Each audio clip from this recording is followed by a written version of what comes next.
Welcome back, everybody, to our wonderful education series. This is where we're asking that question, what can we do together that we can't do on our own? And also, we're talking with the people who are out there doing the beautiful work of helping with education transformation for a culture of peace. We have some of the most incredible people doing such phenomenal work, and I get to bring them to you. And I am so honored and so grateful to bring our dear friend, Sue Blythe. I want her to just share a little bit about the work that she's doing, but I also want to acknowledge her as the creator and the mind behind the Welcome to We show. She has been the beautiful, beautiful brains behind the scene, and she has brought her dreams of her visions of helping our planet to a huge new audience. So it's very exciting. I'm super excited to share her with you and to hear about the next part of this beautiful, beautiful road to 2020. Welcome, Sue.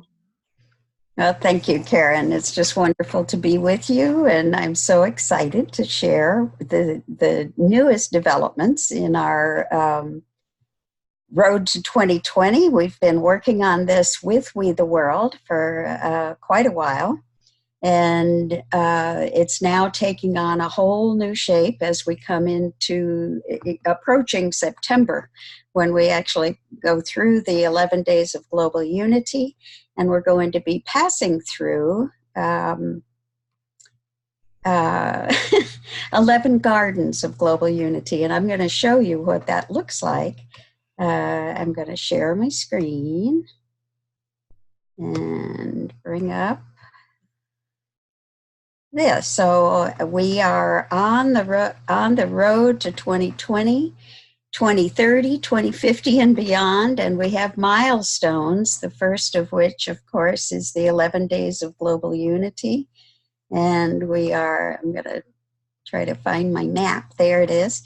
And we have the 11 days go from the September 11th through the 21st, which is the International Day of Peace. And the 11 gardens there are representing each of the themes that we'll be carrying through all year long. And so what happened is, whoops, I got the wrong one there. So what happened is on June 13th, the Secretary General of the United Nations announced that we are in the 100-day countdown for the International Day of Peace. And they named that day, the theme for that day, Climate Action for Peace. And so what we're doing is working with Pachamama Alliance that has 100 solutions for reversing global warming. And we are the ultimate goals where we can say we have reversed global warming is the year 2050. So we are on the road to 2050 all the way, and we've got a lot of work to do on the way. We have also on the way is in 2030, we are going to be accomplishing all of the Sustainable Development Goals, which includes things like eliminating poverty, eliminating prejudice of all kinds, working on climate action, especially setting up partnerships for the goals. That's exactly what We the World and the Sign Network is doing. And we're going to be establishing peace and justice on this planet, which is happening day by day right now, and we're facilitating that, working with the Sign Network, which has set the goal of having peace on Earth by 2030. Could happen. Why not? And so we're going to be working with 16 principles of the Earth Charter. And basically, I'd just like to read the opening statement of the Earth Charter. This actually was launched in the year 2000 after almost a decade of global consultation, just people, not governments, not even the United Nations, though it was inspired at the United Nations. But it was more than 5,000 people participated in finding just the right words for this. We stand at a critical moment in Earth's history, a time when humanity must choose its future. As the world becomes increasingly interdependent and fragile, the future at once holds great peril and great promise. To move forward, we must recognize that in the midst of a magnificent diversity of cultures and life forms, we are one human family and one Earth community with a common destiny.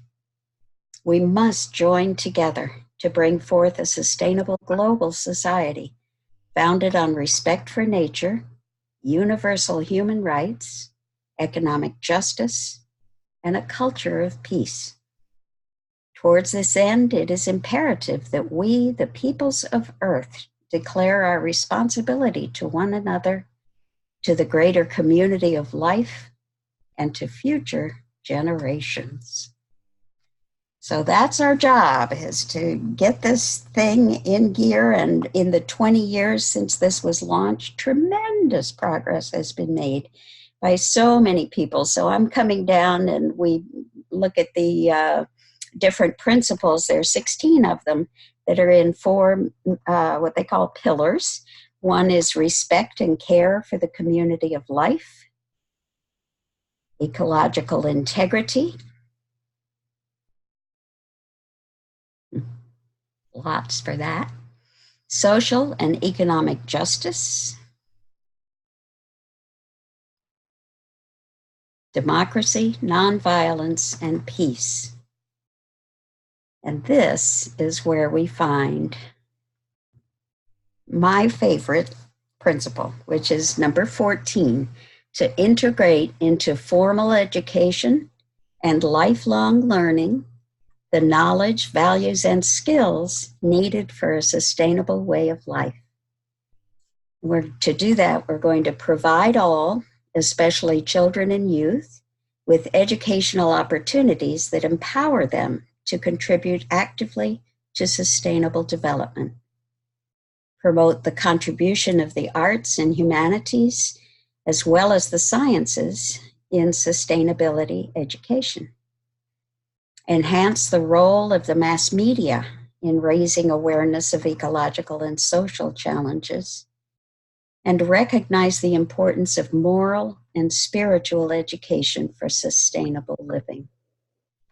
So that's where I want to spend my time. We have a wonderful network of educators and just all kinds of folks who are interested in working on this together. A strong partner now is Elders Climate Action, and we are developing a program of support for young people. And that's getting a real boost with the brand new Florida chapter of Elders Climate Action. And so this is a way that we can kind of coordinate the many organizations that I've been working with. Most of these people who are so active in the state of Florida are elders. And so that's my peer group. I can work with them. And we have a number of connections now with the young people through universities and some of these very active climate movements with the young people. So it's just really a thrill for me to be part of this process and to meet with you and the others in We the World and the Sign Network, the Compassion Games, the Charter for Compassion. It's all such a beautiful network, what they call the network of networks in the movement of movements for a world that works for all. It makes me so happy. I do. I love it. And Sue and I are working on a musical coloring book that is going to introduce these 11 gardens of global unity. And also it's going to be a place where you can grow more kindness and unity in your community. And, you know, think about unity and community as one word. Really, it is all one word. And so when we think about how can we grow more kindness and grow more unity in each of our communities, because what Sue is doing is she's finding how she can be the best possible version of herself in her corner of the world. And then she's rippling that over here, all the way across the planet, here, over here on the other side of the United States to California, and sharing what she's doing in Florida. Now, I'm doing the same thing in California. Every time that I come up with a new idea or an innovative way to help with the sustainable development goals and things that we can do together, that is why we're doing this education series, because we want to feature the people who are out there, boots to the ground, walking their talk and living this purpose. Now, so tell me a little bit about why. What's your big why? Why are you so passionate, and why are you so you do this day and night? You find the most incredible people doing the most incredible things, and you're the behind the scenes doing so much work for so many organizations. Why do you feel so compelled? Well, it goes back to probably 1985. And I was a new Baha'i, and I was asked to study a document called The Promise of World Peace. And it talked about eliminating prejudice and what it takes to really promote peace in our own homes and communities.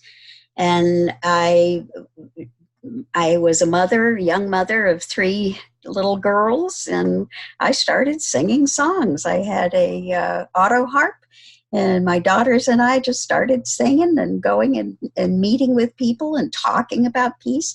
We did some projects in the schools that really just had wonderful energy to them.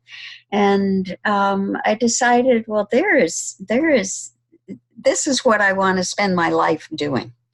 And so I made a commitment, and in 1990 started at that point it was called Peace Education Now, and did conflict resolution. And so I just went through an evolving process of learning more and more, meeting so many wonderful people that were doing the work, and saying, well, there needs to be a way that we can showcase what people are doing, because it's so inspirational when you see them. And so that's what I've been aiming for all this time. And finally, we're in a position to really do that in a wonderful way. And that's exciting.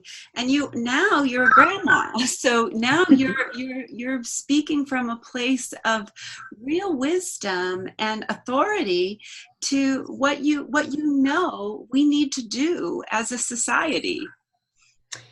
Well, I do have 8 wonderful grandchildren, and I'm so sad and sorry that they don't get to grow up in the same beautiful conditions on this planet that I did, and all generations before me.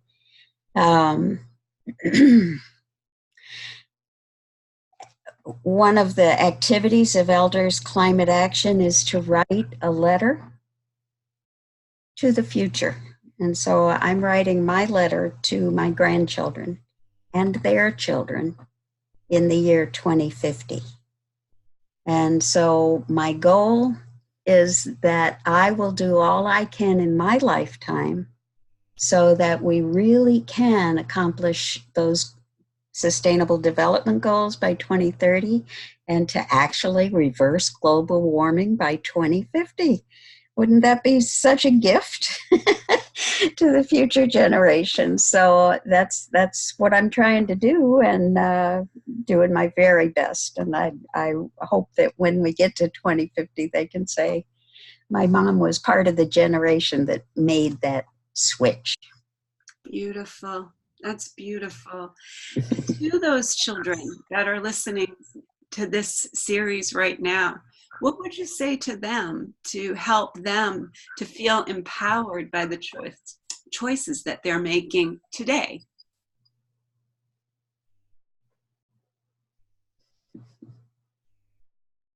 Oh, you're asking me. I thought you were talking to the children.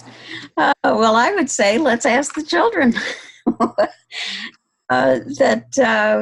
That's really what we're trying to do with Elders Climate Action, is find a way to really not so much tell the children what to do or how to do it, because obviously we don't know, but to ask them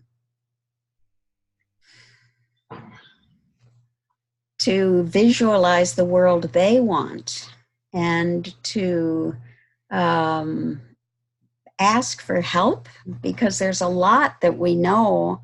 Having, for 50 years, I've been working on environmental and social challenges. And I know a lot about who's doing what and how these things work. And so I would be very happy to help young people make action plans and just have a conversation about what is important and how we're going to make this transition. And so that's what we're trying to get set up in Florida with our Elders Climate Action chapter here, and make it available. We're connecting with many elder organizations already doing this work in wonderful ways. And so we're going to be offering courses that will help the elders to, prepare themselves to share the gifts that they have and to be of service to the young people. So it sounds like Sue's inviting you, if you're listening to this, to reach out to her at Sue Blythe at wetheworld.org. And we also invite you to upload a video if you'd like to be involved with urgent message for from your children. So we have weyourchildren.org, and we're looking for children to share their message, share with us your vision of how we have peace on earth, and your vision. I mean, we have some incredible children that are, coming up with amazing solutions, and we want to hear from you. So you can email me at Karen Palmer at wetheworld.org, or Sue Blythe at wetheworld.org. And also we invite you to go check out weyourchildren.org. And we'll be doing some more things with that. We'll be bringing more people's voices together, because we want to hear from everyone. We really want to hear from all generations, because this is going to take all of us to come up with the solutions that are going to be a world that works for all of us. So thank you, everybody, for taking the time to listen, and make sure you share this.